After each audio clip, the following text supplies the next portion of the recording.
Hello, everyone. I'm pretty excited because this is going to be a very different video. You see, first of all, this video is fully live. It will be edited in some regards, but most of this video is pretty much live, and I don't really have a script for this video. So it's going to be one of those live unboxings and my actual first impressions with a brand new product similar to, well, the OnePlus 8 and the OnePlus 8 Pro unboxing that we've done about a week ago. So definitely check that one out in case you missed it. It's a pretty cool one. Anyways, what I have here is something that I'm extremely excited for. You can probably tell what it is judging from the title of this video, but yes, this is the iPad Pro Magic Keyboard, which can hopefully turn my iPad Pro from a device that I don't really use anymore into, hopefully, my laptop replacement, or at least for scripting. Like, my relationship with iPads was always quite strange. Whenever a new iPad released, I just got it, and then I was using it for about 2 to 3 months, especially when it came to the Pros. But then, shortly after, I kind of started using my MacBook Pro again, just because I could do so much more with the MacBook Pro. So then I stopped using an iPad up until, a new model got released, and the cycle repeated itself. So now I'm not really using this iPad anymore, just because my MacBook Pro can do so much more, and I kind of need a keyboard. I had a bridge keyboard, which we showed you in a few videos, which that was pretty bad. The keys literally fell off of that. So really excited for this. This one also has a trackpad. So enough of me talking. Let's open this baby up and see what we get.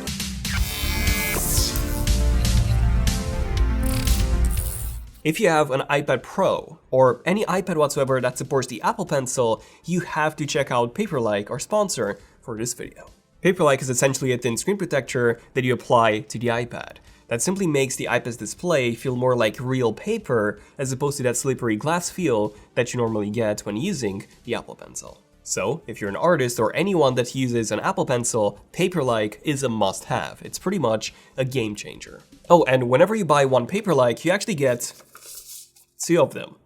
And on top of this, you also get 100% money-back guarantee in case you're not satisfied. Simply use the link below to check it out, and thanks again to Paperlike for being a sponsor of this video. Okay, so let's begin the unboxing process. Now, in case you're wondering what this black tape is for, well, just hiding my address. So, let's see. This is literally the shipping box. So again, I haven't opened this, I have no idea how this keyboard is. Well, I've literally watched most of the videos and reviews on this, so I'm pretty excited. Also, Apple didn't send this over because they don't send us anything.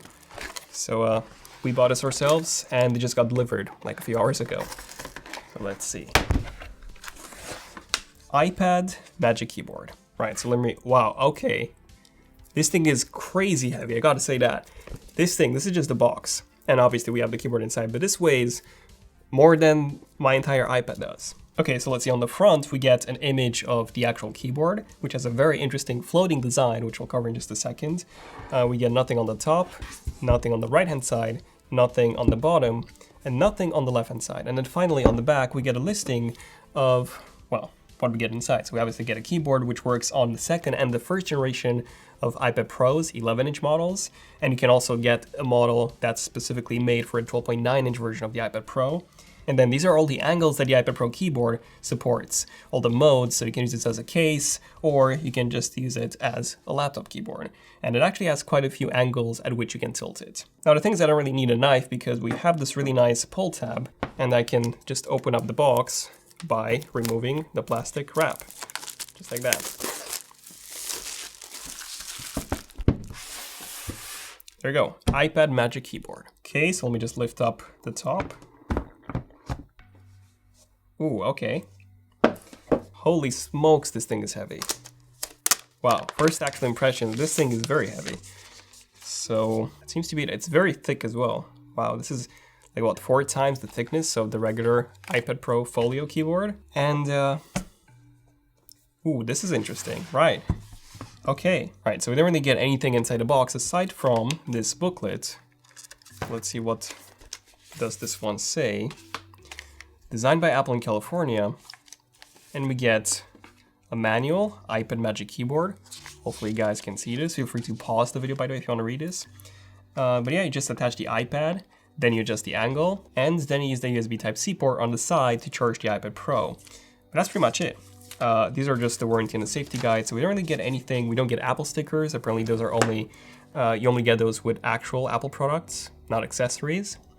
Funny enough, we don't get one with the Apple Watch, but that's probably because it's considered an accessory. And yeah, that's pretty much everything that we get inside the box. Okay, so now let's take a look at the keyboard itself. I don't know if you can tell, but we have an Apple logo on the back. Not sure how well you can see that, but we do have an Apple logo right here. Two quick first impressions that I want to mention. First of all, it feels very sturdy. Like, this feels like metal. It doesn't feel like plastic or even rubber or anything like that. It feels very, very sturdy. So build quality wise, this is very impressive. And then my second first impression, without even touching it, I haven't even tried typing on this, is that it's really, really small.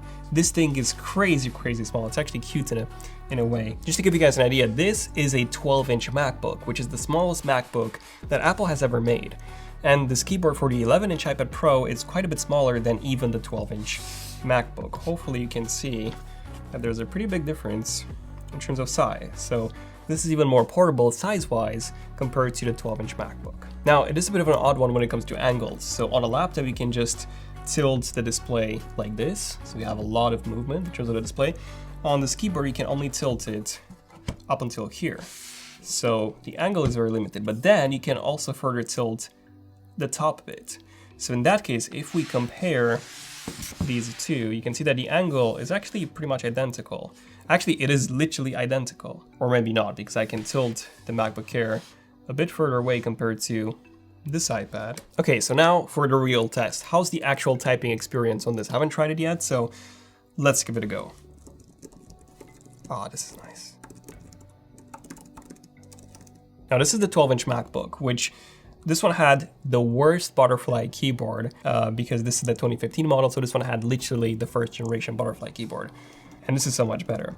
This is actually a very similar keyboard to the one that we get on the 16-inch MacBook Pro and the 2020 MacBook Air. So it has the same 1mm of key travel, just like on those MacBooks. So yeah, when it comes to the typing experience, it's very good. It's even better than the Logitech Pro Folio keyboard. I don't remember the actual name of that, but here's an image of it.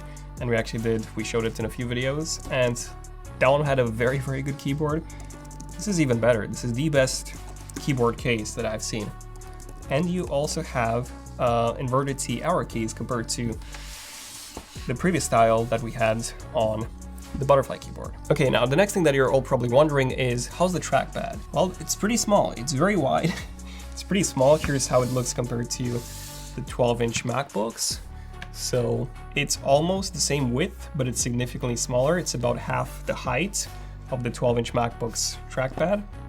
Now, on the 12-inch MacBook and all the newer MacBooks, we actually have a very unique trackpad because the trackpad doesn't click. It's literally just a piece of glass, a fixed piece of glass. But we have a vibration motor underneath it that vibrates when you click it, and it gives you the impression that you actually clicked it, whereas, you actually haven't. This trackpad is actually clickable. So this is a physical trackpad like on pretty much any other laptop out there. And it also clicks anywhere you press, which is something that Microsoft Surface Pro doesn't really support.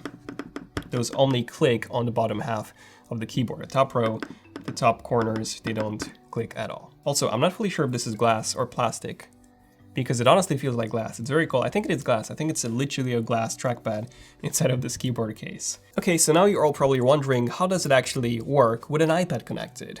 Well, I happen to have an iPad sitting on my lap. This is my own personal 2018 iPad Pro model. By the way, this keyboard works with both the 2020 iPad Pro and the 2018 iPad Pro, so you don't need to have the 2020. So you just attach it like this. Oh, okay, is this secure? I'm not even sure. Oh no, literally the camera module was, right, so it is secure now. So you just attach it with magnets just like that. And then you can tilt. This is nice. So I can actually tilt, I don't know if you can see this. Let me just try and show you. I can tilt the display, oops. So I can tilt the angle even by holding it from the very bottom of the iPad. And if I just snap it harder, I can actually remove it fairly easily. And the magnets are pretty strong. I can actually hold, there we go. I can lift the whole, I can lift the whole keyboard. Keep in mind, this is heavier than the whole iPad. I can lift it just by holding on just the iPad and not the keyboard. And the magnets just keep it in place. So pretty good. Okay, so once you've attached the iPad, then you can adjust the angle. So this is the maximum angle that it can go at. This is the minimum angle. Pretty nice. I gotta say, I do like the fact that it lifts the iPad, and then you have this floating design, and yeah, there we go, it unlocked. It uses my face to unlock, which is pretty cool. This is something that we don't have on the MacBooks. We have to use Touch ID, so face unlock is much better. This is, oh, it's a bit strange. This is a test of the keyboard, the Magic keyboard on the new 2018, in my case, iPad Pro. Pretty cool. I do like this a lot. Also, I'm not fully sure if you guys can see this in the video, but the keyboard itself is also backlit, just like on the MacBooks. So you can see this at night, which is pretty cool. Now, the only downside is that you cannot actually adjust the backlight on the keyboard. So you have to go into Settings, you have to go into General, then Keyboard, then Hardware Keyboard, there we go. And then you can adjust the keyboard brightness from there. Yeah, it's definitely not the most intuitive way to do it. I really wish that Apple added some sort of command or shortcut. That would be cool. Speaking of shortcuts and commands, here's a pro tip. If you hold the command key, not necessarily in the settings, but let's open up Notes. And if you hold the command key, you will get a list of all the commands that you can do if you want to learn all the shortcuts that you can do in that specific app. Now, in case of the actual material, this is very similar to Apple's smart covers. So it's basically like, it's rubber, it's not leather, by the way. So it's got that rubbery feel, which will get very smudgy over time, by the way. And you get the same texture on the keys themselves, or not the keys, but the palm rests. The keys are made out of plastic, just like on the MacBooks. Now, in terms of the trackpad and how all of this works, you just touch the trackpad and then the cursor will appear. This is something that Apple added in iOS 13.4 or iPadOS, the recent version on the iPad. And it's a really cool implementation. Hopefully you can see this in the video. But essentially, if I hover over an app or something, or a folder, that cursor will actually turn from this circle into a highlighter for that specific app. And this trackpad also supports gestures, so I can swipe up with 3 fingers, and this takes me home.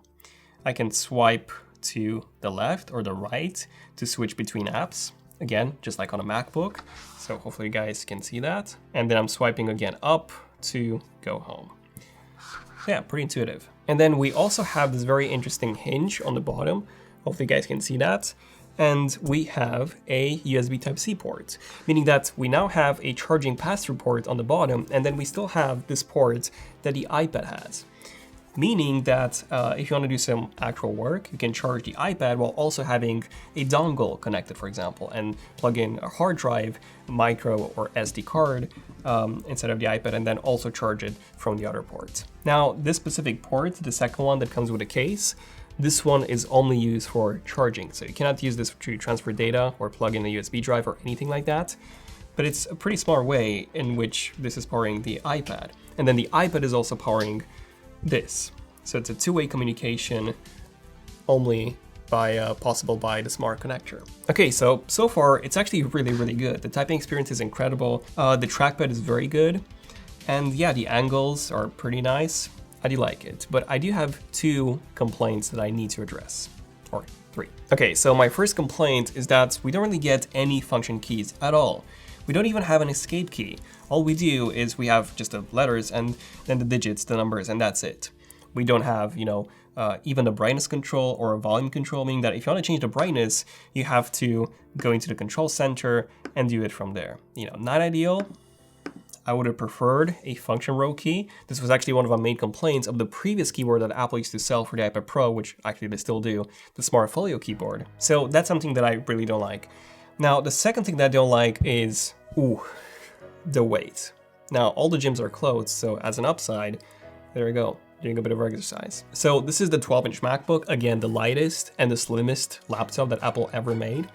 And then this is the iPad Pro 11-inch, the smallest recent iPad Pro, with a keyboard, and I gotta say, this is so much heavier. This is so much heavier. We don't really have a scale to compare them, but if you're curious, here's the actual weight of both of them on the screen. And then finally, my third complaint is the price. So some of you might know how much this costs, but if you don't know, let me just remind you. This thing, the keyboard case, costs $300, or even worse, £300 in the UK for the 11-inch model. If you buy the version for the larger 12.9-inch iPad Pro, that will cost you $350 or £350. So that's actually almost the same price, or even more in the case of the 12.9-inch version, of the entry-level iPad. How crazy is that?